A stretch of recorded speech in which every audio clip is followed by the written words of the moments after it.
bienvenue dans cette nouvelle vidéo, j'espère que vous allez bien. Aujourd'hui je voulais faire écho à une vidéo que j'ai déjà postée sur l'importance des mathématiques en prépa éco. On a compris que les mathématiques c'était une matière déterminante et que ça devait être votre matière préférée parce que vraiment c'est la matière la plus sûre au concours. Suite à cette vidéo j'ai reçu pas mal de questions concernant l'apprentissage du cours en fait, puisque comme je vous disais, ce qui est le plus important en mathématiques c'est de comprendre et de connaître par cœur son cours. Et du coup la question qui se pose tout naturellement c'est comment est-ce qu'on fait concrètement pour apprendre son cours de maths. C'est un vrai challenge d'apprendre ce cours de maths. Je vous avoue que moi pendant ma première année de prépa, j'ai testé mille et une façons d'apprendre ce cours et ça ne voulait pas rentrer dans ma tête. Et ce n'est qu'en deuxième année que j'ai adopté un bon rythme de travail, de bonnes méthodes et que j'ai pu enfin comprendre ce que ça veut dire d'apprendre son cours de maths. Je vais commencer par vous donner quelques conseils pour apprendre votre cours de maths. Ensuite, je vais vous dire ce qu'il ne faut absolument pas faire quand on apprend son cours de maths. Et ensuite, je vais finir par mon organisation. Combien de temps je consacrais à l'apprentissage du cours, aux exercices, au travail des mathématiques. Ok, donc les conseils pour concrètement apprendre son cours. 1. Être super attentif pendant le cours de maths. C'est là que tout se joue. Pendant le cours de maths, il faut être 100% réveillé et attentif et proactif, prendre des notes, mettre des couleurs, avoir fait les exercices pour ensuite les corriger en classe, poser des questions si vous comprenez pas. C'est là où tout l'apprentissage se joue, c'est dans les heures de cours de mathématiques. Surtout que vous n'avez pas énormément de temps en prépa pour reprendre les choses qui sont pas claires. Donc le plus vous pouvez apprendre en cours, le mieux. Clairement. Le truc à pas faire, c'est se dire « je comprends pas, mais je comprendrai ce soir ». Non. C'est pendant le cours de maths qu'on comprend le cours de maths, qu'on apprend le cours de maths et qu'on pose les questions si c'est pas clair.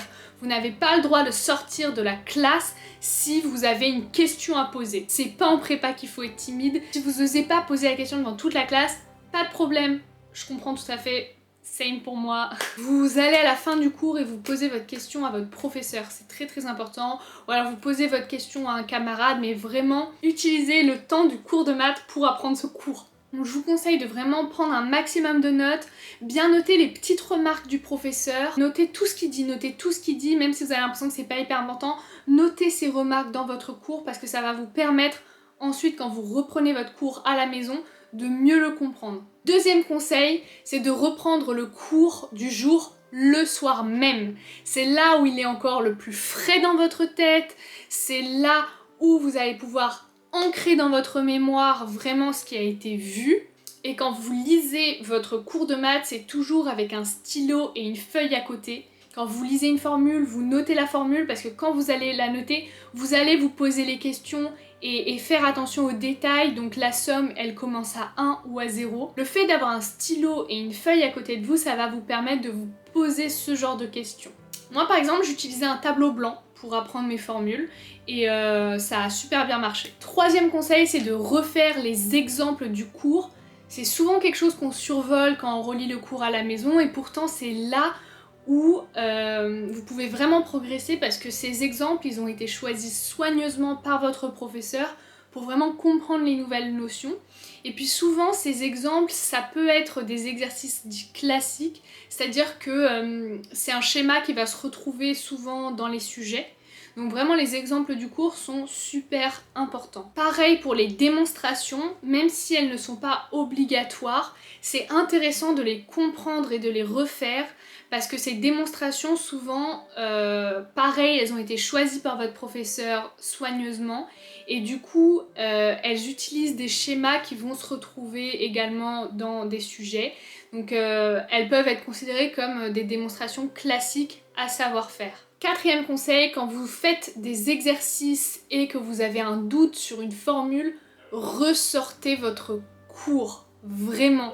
Ressortez le cours entier, le chapitre. Essayez pas de retrouver la formule dans un petit formulaire, dans des petites fiches, ressortez le cours. La formule, elle a un contexte, elle a des conditions d'application, c'est important d'être rigoureux là-dessus. À force d'avoir ce cours toujours sur la main, il va vraiment s'imprimer dans votre mémoire et ça va devenir un automatisme pour vous. Et enfin, une fois le chapitre fini, je me faisais une fiche de cours, mais juste avec le plan du cours, pas du tout une fiche de révision, c'est une fiche avec le plan du cours. Comme ça, ensuite, moi, je peux m'interroger toute seule sur une formule, un concept, une définition. Ça, je vous en parle dans la vidéo précédente et c'est quelque chose qui m'a énormément aidée, donc je vous le conseille. Je sais que c'est une technique un peu originale qu'on n'a pas l'habitude de voir, donc n'hésitez pas à me poser vos questions là-dessus si vous en avez. Maintenant, je passe aux choses à ne pas faire. 1. Se plonger directement dans les exercices après avoir rapidement survolé le cours. Le temps investi dans le cours n'est jamais perdu et il vaut mieux passer ce temps de bien fixer les formules, les définitions avant de pouvoir les appliquer dans les exercices. Souvent on se jette dans les exercices pour faire un peu du déni du cours et dans les exercices du début un peu plus facile on peut se débrouiller sans cours mais ça va juste vous embrouiller l'esprit parce que vous n'allez pas être rigoureux dans l'utilisation des concepts et des outils mathématiques et ça va poser problème plus tard quand vous allez essayer de résoudre des exercices plus difficiles. 2. Fichez le cours. C'est vraiment une perte de temps. Je vous le disais dans ma précédente vidéo, mais moi j'ai retrouvé mes fiches de première année et déjà quand vous fichez le cours, vous risquez d'écrire des erreurs. Moi, ça me paraît impossible, vous n'allez pas écrire des erreurs et vraiment j'ai écrit des erreurs dans mes fiches et du coup j'ai appris des erreurs toutes bêtes, hein, une somme qui commence à 1 au lieu de 0, ça paraît tout bête et en fait ça pose énormément de problèmes ensuite dans la résolution des exercices.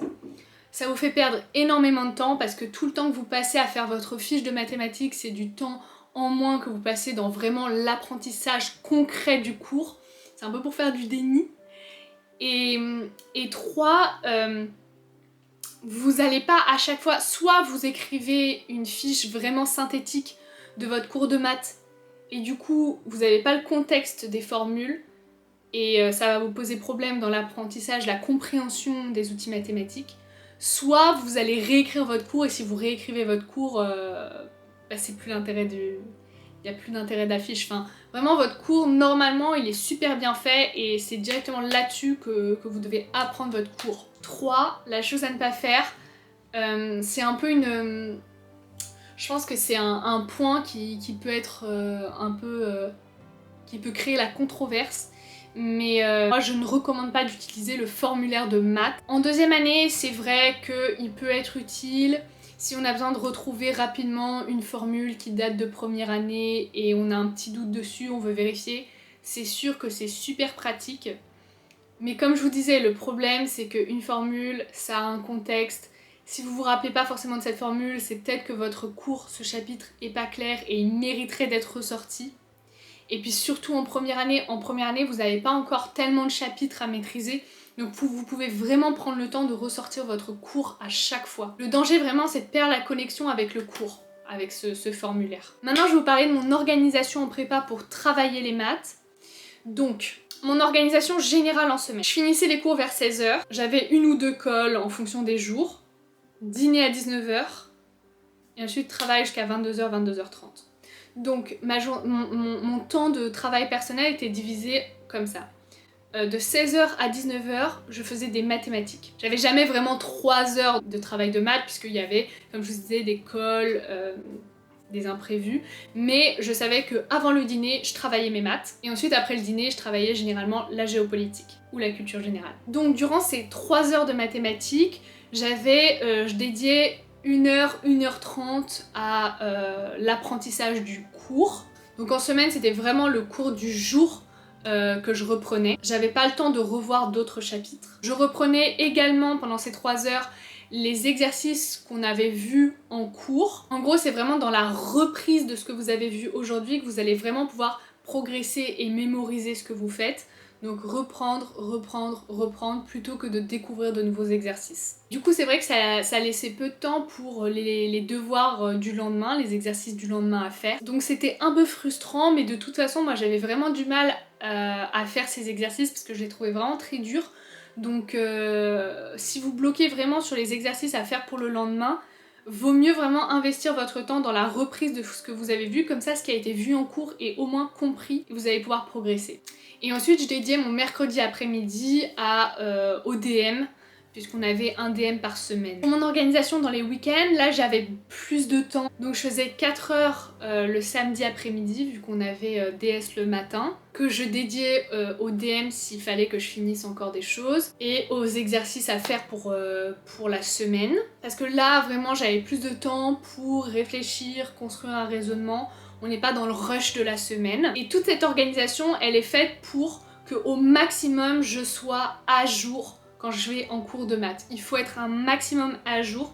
Si on est en train de découvrir un nouveau chapitre, vous devez découvrir ce nouveau chapitre en même temps que la classe. Vous devez pas être 3 chapitres derrière en train d'essayer de rattraper. C'est sûr que c'est super frustrant parce qu'on est toujours en train de courir derrière un train qui s'arrête jamais en prépa, mais vraiment fixez-vous comme objectif d'être à jour, quitte à laisser tomber quelques exos, laisser tomber quelque chose au fur et à mesure, parce que vous aurez les vacances pour rattraper votre retard, vous aurez les week-ends.